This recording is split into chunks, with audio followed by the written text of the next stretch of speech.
ang mga unang balita sa umagang ito. Mahigit 600 kilo ng frozen meat na di umunong tama ang pagkasalansan at pinaglalagyan kinumpiska ng NMIS sa Binyan Public Market sa Laguna. Halos magkakasunod na rin sa mga mamahaling townhouse at subdivision. May koneksyon na ba?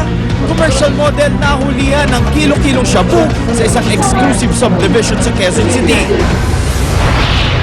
Mga kaanak ni Carla Maquinto, umaasang magigising na at bubuti rin ang lagay ng buksingero matapos makomatose. Dalawang pulis patay sa pamamaril sa Tungawan, Zamboanga, Sibugay. Malakas na bagyo na nanalasa sa Indonesia, 16 patay. Dating boxing champion Mike Tyson, isasama na sa Hall of Fame ng World Wrestling Entertainment. At movie ni Queen of Pop Madonna ipapalabas na sa Pebrero sa Amerika. Huwag pahuli, tutok na sa unang balita. Magandang umaga, narito na ang mga unang balita.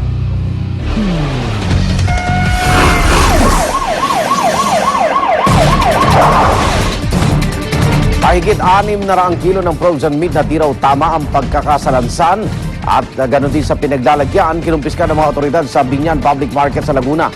Ayon sa mga opisyal ng National Meat Inspection Service, batagalan nilang binalaan ng mga nagtitinda pero hindi pa rin sila sumunod sa panuntunan. Darito ang report ni Jay Sapale. Pasado alauna na madaling araw ng pasukin ng mga operatiba ng NMIS ang Binyan Public Market sa Laguna. Ang target, ang mga karne na hindi wasto ang pagkakasalansan at pinaglalagyan. Sa kabila ng pakikiusap ng mga nagtitinda, itinuloy pa rin ang pagkumpiska sa umunoy mishandled frozen meat. Ang ilang nagtitinda, umalma pa noong una.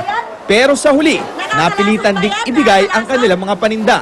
Ang pakiusap namin, pagbigyan muna kami, wag munang kumpiskahin yan. Ang dami-dami kasi niyan. Wala kami babayad sa supplier, di ba? Ano gusto nila? Magnakaw kami, mag-hostess kami, mag-prostitute kami dyan para lang may mapakain sa pamilya nila.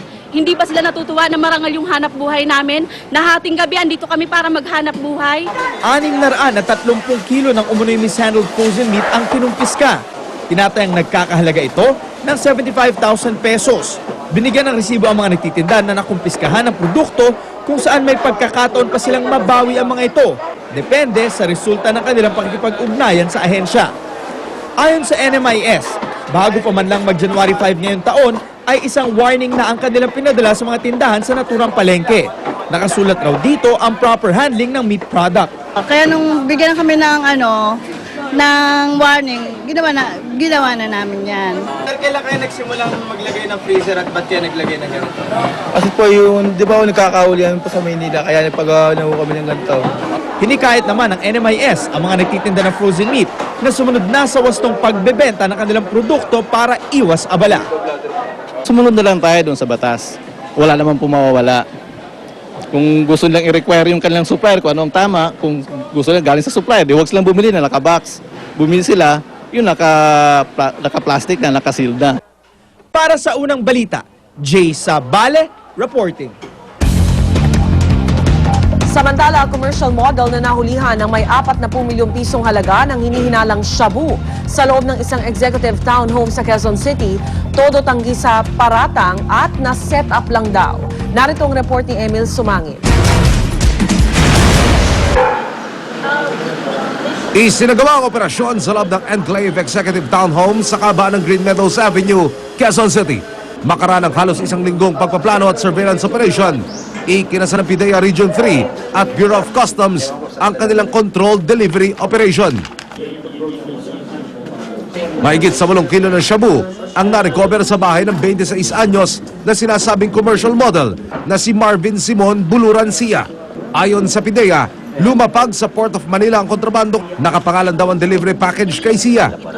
Binuntutan na raw ito ng operating team hanggang sa mai-deliver ang package sa unit ng suspect. At makaraan itong pumirma sa delivery receipt. Dito na siya dinakip. Sa mga katarantaduhan, so honestly speaking, sorry PIDEA guys, you're just doing your job, pero gigisingin niyo ako ng make me sign for it. Tutukan ng barumumurahin niyo ako. For what? Nakalusot daw sa Port of Manila ang kontrabando dahil ayon sa PIDEA, misdeclared o idineklara raw na sodium tungstate ang shabu. Habang iniimbentaryo ang mga ebidensya, pumalag ang abogado ni Sia. One ridiculous instance where the alleged contraband item was personally delivered by PIDEA agents to the suspect. How more preposterous can it get? Huh? Okay, anyway, yun na yun. Oo, sila mismo nag-deliver nito. Giit ng kampo ni Sia, setup daw nangyari at kaduda-duda ang operasyon ng PIDEA. It could have been sent to him by error or it could have been talagang winawalang hiya siya. But the fact is, binigay sa kanya ng PIDEA yung supposedly contraband items. He did not have it before. Pero nanindigan ng PIDEA, bukod sa matagal ng under surveillance si Sia, sa ilalim ng batas, may kapangyarihan daw silang magsagawa ng ganitong klase ng operasyon na kung tawagi, controlled delivery operation. Yung control delivery operation, hinahayaan niya yung law enforcement unit na kuhanin ang isang pinagsususpetsahang pakete at dalhin doon sa tatanggap. Sa batas po natin, pag tinignan nyo ang RA 9165, may definition yon at ginagamit yan hindi lang dito sa Pilipinas, kundi pati sa ibang bansa tulad ng United States. Iniimbestigahan na ng PIDEA kung ang kontrabandong ito na umaabot sa 40 milyong piso ang street value ay may kinalaman sa nagpapatakbo ng laboratorio ng shabu sa Ayala Alabang Subdivision at sa niraid ng PIDEA na bodega sa Caloocan kung saan nakita mga pinuslit na paketeng Chinese herbal tea na naglalaman ng ephedrine na isang sangkap sa paggawa ng shabu. Para sa Unang Balita, Emil Sumangil, reporting. Dahil rito, ilang hininalang shabu lab ang raid ngayong Enero? Ang tanong, magkakaugnay kaya sila at sinong nasa likod ng mga drug den na ito? Balikan natin ang mga nakaraang drug operation. Narito ang report. January 6, 2012, bumulaga sa mga operatiba ng Philippine Drug Enforcement Agency o PIDEA ang iba't ibang kagamitan sa paggawa ng shabu. Ang mga ito natagpuan sa loob ng halos 1 hektarang compound sa isang eksklusibong subdivision sa Alabang, Muntinlupa. Arestado ang 5 Chinese nationals sa operasyon. Matapos ang 1 linggo, isa na namang bahay sa loob ng pamosong subdivision ang sinalakay ng mga operatiba ng PIDEA. Bagamat abandonado na ang bahay, tumambad naman ang mga pinaniniwalaang sangkap sa paggawa ng shabu. Isang malaking operasyon naman ay ikinasa ng mga tauhan ng PIDEA at Cavite Police noong January 23. Ang target nila, isang bahay sa Summerwind Subdivision sa Dasmariñas.